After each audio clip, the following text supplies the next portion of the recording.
दोस्तों नमस्कार दोस्तों, आप सभी का हमारे YouTube चैनल ARCP शर्मा में स्वागत है। दोस्तों आज सभी के लिए मैं लेके आया हूँ 28 मई 2020 का करंट अफेयर, जो आपकी प्रत्येक प्रतियोगी परीक्षा के लिए वेरी इंपॉर्टेंट है। सभी क्वेश्चन सिलेक्टेड हैं। ओके, हम वीडियो को प्रारंभ करते हैं। इससे पहले मैं आप सभी को बता दूं, आपको यदि सफल होना है तो आपके पास एक टारगेट होना चाहिए और एक समय का आपके पास सारणी होनी चाहिए। तो आप अपने पूरे दिन का एक समय बना लीजिए कि मेरे को इतनी देर पढ़ना है और इतनी देर खेलना है, तो आपको सफलता जरूर मिलेगी मित्रों। और हमारा चैनल आपके लिए काफ़ी मेहनत कर रहा है, दिन के 6 वीडियो हम दे रहे हैं आपके लिए। तो हम प्रारंभ करते हैं, आप जुड़े रहिए, पढ़ते रहिए। आज का हमारा प्रथम क्वेश्चन बना है मित्रों पेट्रोलियम से लेके। हमारी जो भी वर्तमान में जो मंत्री जी है पेट्रोल मंत्री, ऑयल मिनिस्टर मंत्री कौन है, तो ये धर्मेंद्र पवार जी है। तो अभी धर्मेंद्र पवार जी ने एक निर्णय लिया है मित्रों, करंट जी की मैं आपको याद करा दूंगा, रटाऊंगा नहीं, पूरा समझा दूंगा। अंत में जब रिवीजन कराऊंगा तो आप स्वयं ये बात कहोगे कि सर मेरे को याद हो गया है। यदि याद हो जाए तो कमेंट में भी बताना मेरे को। तो देखो मित्रों, ये चैम्बर है, पेट्रोल के चैम्बर है। ये क्या होता है कि इन चैम्बरों के अंदर बाहरी देशों से हमारा इंडिया पेट्रोल मंगाता है और इनके अंदर भर लेता है। और अभी कोरोना वायरस के चलते हुए हो क्या रहा है कि पेट्रोल काफ़ी सस्ता चल रहा है। इस वजह से हमारे इंडिया ने पेट्रोल मंगा के इनको भर लिया है, सारे चैम्बर भर गए हैं। अब इंडिया में तो कोई स्थान ही नहीं है। अब ऐसा तो है नहीं कि इनको ला के खड़ा कर दे तो आग लग जाए, तो इनके लिए पूरी सुविधा रहना जरूरी है। तो हमारे ऑयल मिनिस्टर जी ने, धर्मेंद्र पवार ने एक निर्णय लिया है कि जो पेट्रोल है ना, ये जो भारत किस देश में क्रूड ऑयल का स्टोर करेगा। अब इसका जो स्टोर है वो कहाँ पे करेगा, तो ये अमेरिका में करेगा। भारत के सभी जो भी चैम्बर थे वो फुल हो गए हैं। इस वजह से हमारा भारत जो कच्चा पेट्रोल मंगाता है वो कहाँ पे एकत्रित कराएगा, तो वो अमेरिका के अंदर कराएगा। ओके, पहला क्वेश्चन आपको उम्मीद है बहुत अच्छे से समझ में आ गया होगा और जानकारी आपको देखनी है। तो आप देख सकते हो कि वैश्विक बाजार में कच्चे माल की कीमतों में काफ़ी गिरावट आ रही है कोरोना की वजह से। आप इस वजह को जानते हो। इसी वजह से भारत पेट्रोल मंगा के इकट्ठा कर रहा है। भंडारण के स्थान पे मैं बात करूं तो हमारा इंडिया तीसरे स्थान पे आता है। हमारा इंडिया तीसरे स्थान पे आता है कच्चे आयात में दुनिया के अंदर। देख सकते हो आप यहाँ पे कि दुनिया में बड़ा, कहने का मतलब तीसरा सबसे बड़ा कच्चा तेल आयातक देश है हमारा भारत। ओके, तो पहला क्वेश्चन याद हो गया। चलते हैं दूसरे क्वेश्चन की तरफ। दूसरा क्वेश्चन भी काफी इंपॉर्टेंट है। देखो मित्रों, संयुक्त राष्ट्र के द्वारा जेंडर एडवोकेट अवार्ड प्रदान किया गया है। तो पहली बार मित्रों, पहली बार किसी भारतीय को संयुक्त राष्ट्र जेंडर एडवोकेट अवार्ड दिया गया है। तो ये दिया गया है मेजर सुमन गावनी जी को ये दिया गया पहली बार। मेजर सुमन गावनी जी की आप फोटो देख लीजिए, यह है मेजर सुमन गावनी जी कौन है, तो इनकी फोटो आप देख लीजिए, फोटो से परमानेंटली याद हो जाएगा ना।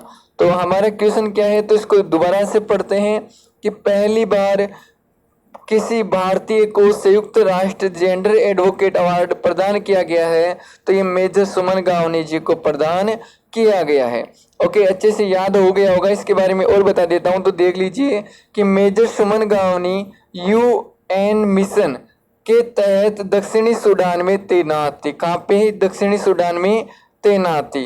ओके, यह पहली भारतीय होगी जिन्हें ये जेंडर अवार्ड दिया गया है। ओके, पहली भारतीय मित्रों। पहला क्वेश्चन हमेशा याद रखना, हर एग्जाम में पूछा जाता है। क्वेश्चन नंबर 3 कि किस संगठन ने विश्व इस्पात रिपोर्ट 2020 प्रकाशित की है। तो क्वेश्चन में आंसर लिखा हुआ है वर्ल्ड स्टील एसोसिएशन ने विश्व इस्पात रिपोर्ट 2020 को प्रकाशित किया है।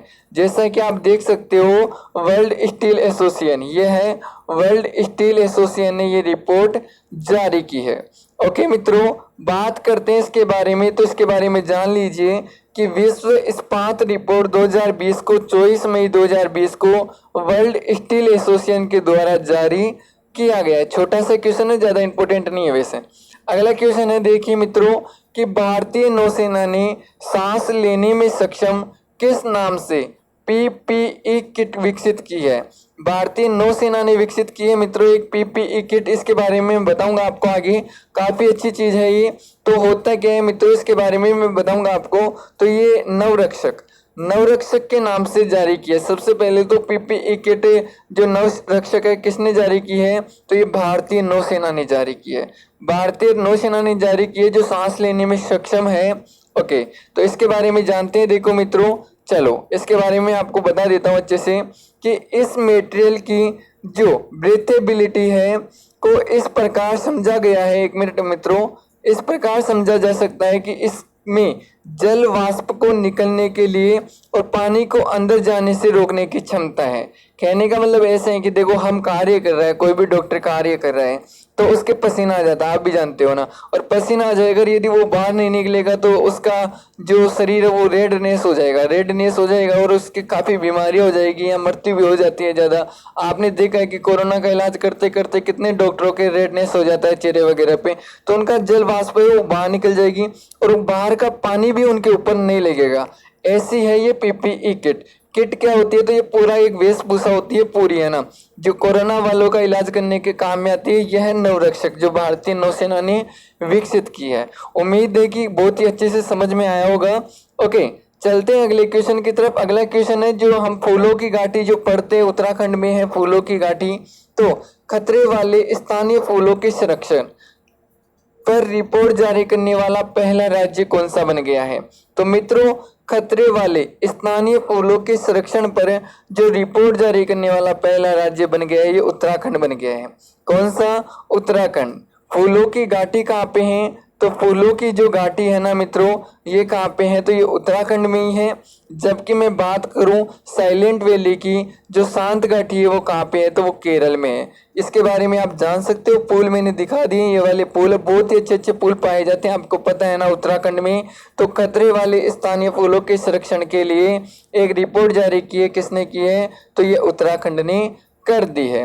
ओके, देखो मित्रों, इसके बारे में बता देता हूँ उत्तराखंड के बारे में। तो हाल ही में उत्तराखंड में 1100 दुर्लभ पौधों को विलुप्त होने से बचाने के लिए उसके संरक्षण में प्रयासों को उजागर करने वाली एक रिपोर्ट जारी की है। यह पहला राज्य बन गया है। उत्तराखंड के सीएम कौन है? तो त्रिवेंद्र सिंह जी रावत हैं। बेबी रानी मौर्य गवर्नर है। मेरे प्यारे विद्यार्थी जो डेली करंट जीके देखते हैं उन सभी को याद है ये चीजें।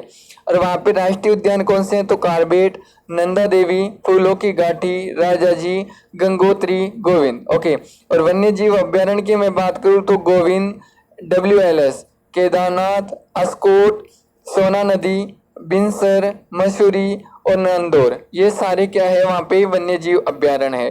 तो मित्रों, ये क्वेश्चन याद होगा कि नहीं? आपको हो गया होगा ना कि खतरे वाले स्थानीय फूलों का संरक्षण किसने? तो उत्तराखंड ने इसको दिया है।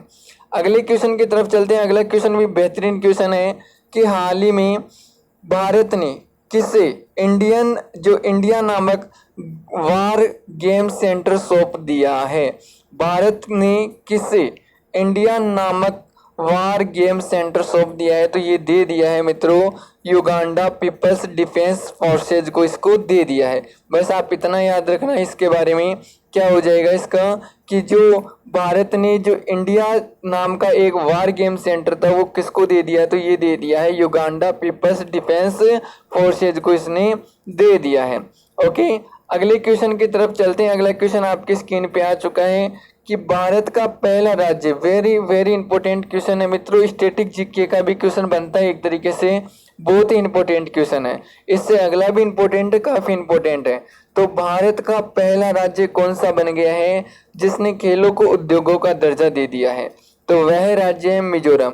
मिजोरम ने मजे ले लिए हैं और खेल को उद्योगों का दर्जा दे दिया है। कहने का मतलब खेलों से भी इनकम करेगा, कौन करेगा? तो मिजोरम, उसने उद्योग समझ रखा है खेलों को भी, है ना। उम्मीद है कि ये क्वेश्चन बहुत ही अच्छे से याद हो गया होगा आपको कि भारत का पहला राज्य कौन सा है जिसने खेलों को उद्योगों का दर्जा दे दिया है? तो यह मिजोरम है। कौन सा है? मिजोरम। मेरे साथ में बोलते भी चलिए। मिजोरम के सीएम कौन है? तो ये जोरामथंगा जी हैं। और राज्यपाल कौन है? तो PS श्रीधरन पिल्लई जी यहाँ की राज्यपाल जी है, गवर्नर जी है। ओके, अगला क्वेश्चन है आज का हमारा, देखिए मित्रों कि हाल ही में चर्चा में चल रही कांगड़ा चाय। कांगड़ा चाय भारत के किस राज्य में उगाई जा रही है? तो कांगड़ा चाय भारत के कौन से राज्य में उगाई जा रही है? तो ये उगाई जा रही है हिमाचल प्रदेश में। मित्रों, कांगड़ा चाय का मैं क्वेश्चन क्यों लेके आया? तो देखिए कि अभी आपको पता है ना कि संयुक्त राष्ट्र जो WHO है उसने कहा है कि जो हाइड्रोक्सीक्लोरोक्विन है, जो हाइड्रोक्सीक्लोरोक्विन है जिसका प्रयोग हम कोरोना वायरस के कारण कर रहे हैं, वो क्या है कि हमारे शरीर के लिए घातक है। इस वजह से WHO ने कहा है कि आप HIV वाली जो HIV वाली वैक्सीन है ना, वो आप कोरोना में प्रयोग कर सकते हो। इसके साथ साथ में आप कांगड़ा चाय भी पी सकते हो। ये जो कांगड़ा चाय है ना, वो आपके शरीर के लिए काफ़ी लाभदायक है, आपकी इम्यूनिटी पावर को काफ़ी बढ़ाएगी ये कांगड़ा चाय। इस वजह से मैंने कांगड़ा चाय का क्वेश्चन लिया है आप सभी के लिए कि कांगड़ा चाय भारत में किस राज्य में उगाई जाती है। तो ये कहाँ पे उगाई जाती है, तो हिमाचल प्रदेश में उगाई जाती है। ओके, इसके बारे में आप जान लीजिए। देखो यहाँ पे ICMR, देखो ICMR की बात करिए तो इंडिया की बात हो रही है, इंडियन काउंसिलिंग मेडिकल रिसर्च बोलते हैं। इंडिया में यदि कोई भी दवाई बन के आती है, कोई भी वैक्सीन बन के आती है, तो उसे ICMR ही अनुमति देता है। उसी के बाद में वो मार्केट में बिक सकती है। जब ICMR अनुमति देगा तभी वो मार्केट में बिकेगी। तो ICMR ने ये कहा है कि आप कांगड़ा चाय पिए और अपनी इम्यूनिटी पावर है उसको बढ़ाइए, है ना। इस वजह से जो कांगड़ा चाय है वो कहाँ की है, तो हिमाचल प्रदेश की। ये सारी जानकारी मैंने वैसे दे दी है। ये देखो, ये है कांगड़ा चाय, फोटो देख लीजिए कांगड़ा चाय की, ये कांगड़ा चाय है। ओके, उम्मीद है कि समझ में आ गया होगा। आगे चलते हैं अगले क्वेश्चन की तरफ। रिवीजन करा देता हूँ कि ऑयल मिनिस्टर धर्मेंद्र प्रधान ने अनुसार भारत किस देश के अंदर क्रूड ऑयल स्टोर करेगा, तो ये करेगा मित्रों अमेरिका में। कहाँ पे करेगा, अमेरिका में करेगा। अगला है कि संयुक्त राष्ट्र जेंडर एडवोकेट अवार्ड किसे दिया गया है, तो मेजर सुमन गवानी को, मेजर सुमन गवानी जी को दिया गया है। ओके, अगला क्वेश्चन है हमारा कि किस संगठन विश्व इस्पात रिपोर्ट 2020 जारी की है, तो वर्ल्ड स्टील एसोसिएशन है। यदि आपने वीडियो अच्छे से देखा तो ये सारे क्वेश्चन आपको याद हो चुके होंगे। ओके, रिवीजन में आपको सभी क्वेश्चन याद होने चाहिए। तो सांस लेने में सक्षम एक PPE किट विकसित की है, तो ये नवरक्षक नाम से की है, भारतीय नौसेना ने की है। इसके अलावा मैं बात करूं कि खतरे वाले स्थानीय फूलों के संरक्षण के लिए एक रिपोर्ट जारी किसने की है, तो उत्तराखंड ने की है। और इंडिया नामक वार गेम सेंटर सौंप दिया है, तो ये युगांडा पीपल्स डिफेंस फोर्सेज ने इसको सौंप दिया है। भारत ने सौंपा है युगांडा को, है ना, ये बात याद रखना। अगला था कि भारत का पहला राज्य कौन सा है जिसने खेलों को उद्योगों का दर्जा दे दिया है। खेलों को किसका उद्योगों का दर्जा दे दिया है, तो ये मिजोरम बन गया है। ये एक छोटा सा क्वेश्चन था, इसकी पूरी जानकारी तो मैं नहीं लाया, लेकिन आप बस वैसे याद कर लेना कि अंतर्राष्ट्रीय गुमशुदा बाल दिवस कब मनाया जाता है, तो ये 26 मई को मनाया जाता है। बस इतना याद रख लेना, कोई इतना इंपॉर्टेंट क्वेश्चन था नहीं, इस वजह से मैंने शॉर्ट में ही दे दिया है कि अंतर्राष्ट्रीय गुमशुदा बाल दिवस कब मनाया जाता है, तो 26 मई को मनाया जाता है। और इस चीज़ को भी आप याद रखना मित्रों, काफ़ी चर्चा में चल रहा है ये, है ना, कि हाल ही में किसे चंद्रमा की मिट्टी का पेटेंट मिला है। पेटेंट का मतलब ऐसे है कि जब कोई भी चंद्रमा जैसी मिट्टी बनाएगा तो वो इसरो से इजाज़त लेगा। इसरो पहला व्यक्ति ऐसा बन गया है, पहला ऐसा संस्था बन गया है जिसने चंद्रमा की मिट्टी का पेटेंट बनाया है। कहने का मतलब एक ऐसी मिट्टी बनाई है जो चंद्रमा का अभी अपन ने चंद्रयान 2 भेजा था तो उसके लिए मिट्टी बनाई थी। तो चंद्रमा की मिट्टी का पेटेंट बनाने वाला कौन बन गया है, तो इसरो बन गया है। और इसरो के बारे में आप जानते हो के सिवान है इसके चेयरमैन। ओके मित्रों, वीडियो आपको काफ़ी अच्छा लगा होगा, उम्मीद है समझ में आया होगा। यदि आपको याद हुआ है कांगड़ा चाय, ICMR, इसके अलावा पेट्रोल के बारे में, इसके अलावा जेंडर अवार्ड के बारे में, संयुक्त राष्ट्र के बारे में, ये सारी आपको जानकारी अच्छी लगी तो आप सभी लाइक करके जाना और अपने सभी ग्रुपों में शेयर करके जाना। ओके, मैं लाइव तो नहीं आ रहा हूँ लेकिन आपको ज़्यादा से ज़्यादा वीडियो देने का प्रयास कर रहा हूँ। आप सभी मेरे को कमेंट में बताना कैसा लगा। धन्यवाद, बाय बाय, पढ़ते रहिए, मस्त रहिए।